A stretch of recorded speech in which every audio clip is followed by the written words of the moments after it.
Picture this, you're a rock legend. You just sung on what many consider the greatest hard rock album ever made, Machine Head by Deep Purple.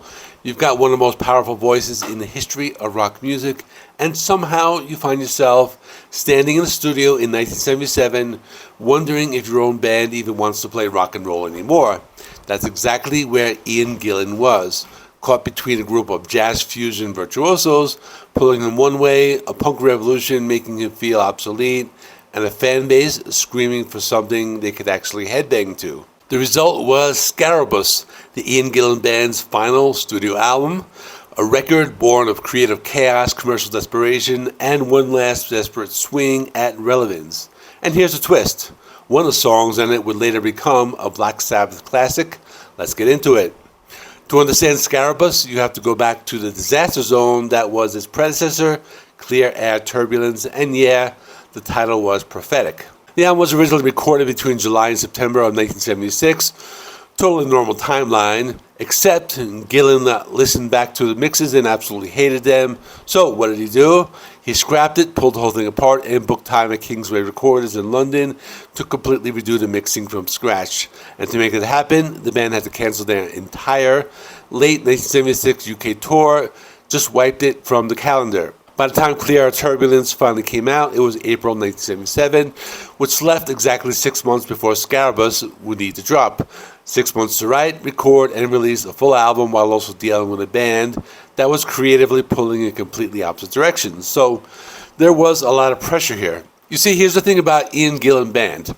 These were genuinely exceptional musicians, but Gillan himself was growing increasingly uncomfortable with where the whole music was going.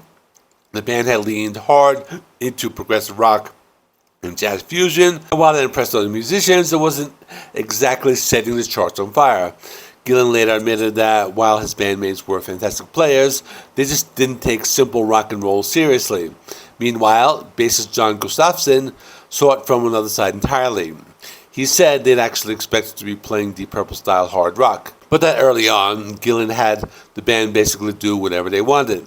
So you had a frontman frustrated with his own band's direction, a band that felt slightly misled about what kind of project he'd signed up for, and an album that had been critically praised but commercially ignored in the UK.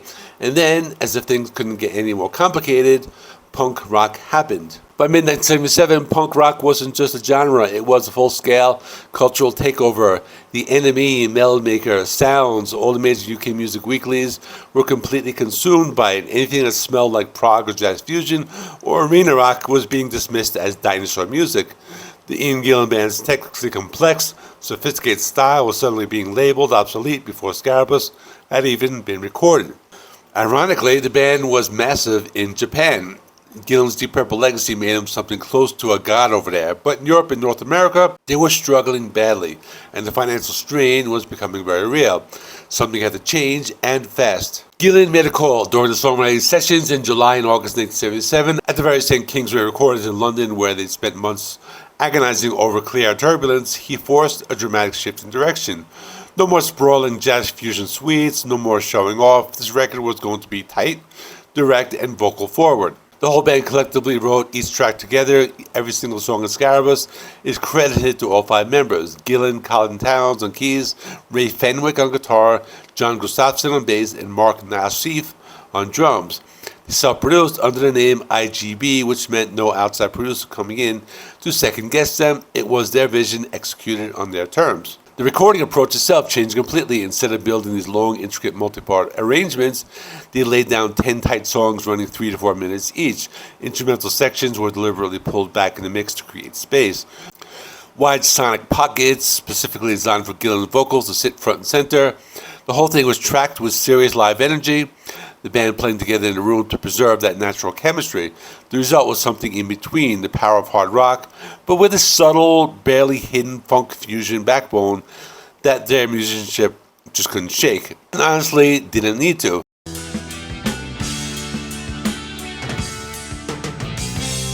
Scarabus opens with a title track, and it does exactly what a good opener could. It grabs you. Colin Towns builds an ominous keyboard intro before the whole thing crashes into heavy grinding groove, with Gillan's ear-piercing screams cutting right through. It's a statement of intent.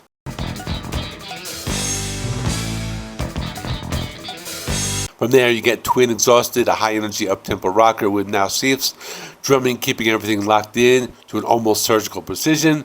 Poor War Hero is one of the shortest and most stripped-back cuts on the record.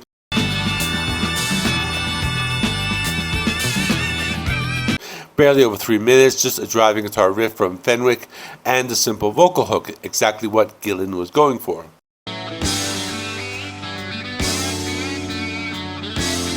Mercury High became a fan favorite and easy to hear why. It's aggressive and fast-paced, but Gustafson's hyperactive popping bass line gives it this heavy funk rock edge that sets it apart from the rest of the record.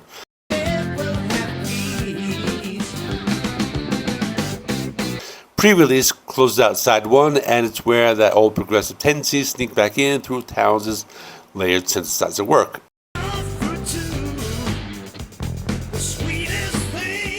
Side 2 opens with Slags to Bitches, the longest track on the album at over 5 minutes, leaning into gritty blues rock groove and giving the rhythm section room to breathe.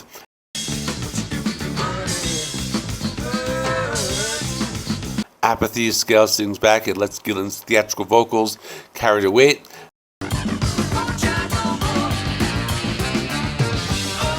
Maddie Lane is widely considered the most melodic moment on the record, a genuinely catchy AOR chorus with smooth keyboard textures.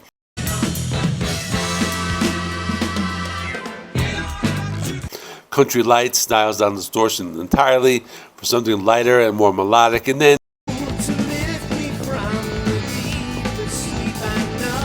there's Fool's Mate. Close the whole thing with blistering high-tempo energy and Gillan hitting the absolute highest notes. Okay, so here's where things get genuinely fascinating. That opening title track, Scarabus, 6 years later, it took on a completely new life.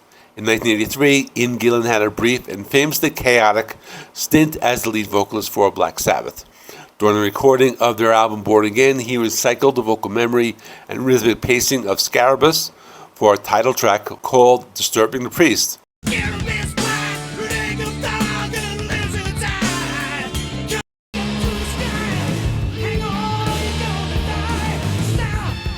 The bones of the original are still there if you listen closely, the same staccato verse cadence, the same rhythmic structure in how Gillan phrases his lines. But Tony Iommi took the musical backing and transformed it into something completely different, heavier, darker, more diabolical. And the new lyrics are actually inspired by real events. The band was recording at Manor Studio in Oxfordshire, and their volume was so extreme it was generating constant noise complaints from neighboring rectory. They were literally disturbing the priest next door, so the song wrote itself. When Scarabus dropped in October 1977, the reaction was predictably split.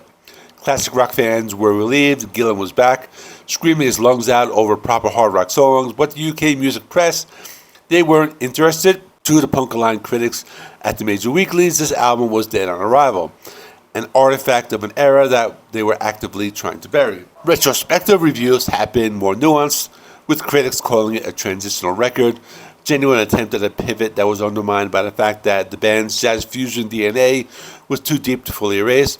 All music argue that it never rocks with abandon and it sounds self-conscious, like a band trying to convince you that they've changed rather than just changing. Island Records, watching the chart performance, quietly lost interest. In September 1977, actually before the album even officially came out, the band went to Japan for a 6-date arena tour. They played Osaka, Kyoto, Hiroshima, Fukuoka, and Tokyo in 2 packed houses. On September 22nd at the Budokan in Tokyo, they recorded what became the celebrated double live album, Live at the Budokan, widely considered the peak document of what this band could actually do. And then they came home. Back in the UK in May 1978, the contrast was brutal. Instead of arenas, they were playing college venues and small clubs. Deep Purple fans who showed up were confused by the arrangements. Ticket sales were soft. That jarring gasp between being worshipped in Japan and being ignored at home, combined with the financial pressure and the creative exhaustion, finally broke it. After the last UK date in May 1978, Ian Gillan officially dissolved the Ian Gillan Band. He kept Colin Towns, stripped everything else back, and formed a new band simply called Gillan, a leaner, meaner, no-nonsense heavy metal band that would go on to thrive in the new wave of British heavy metal scene.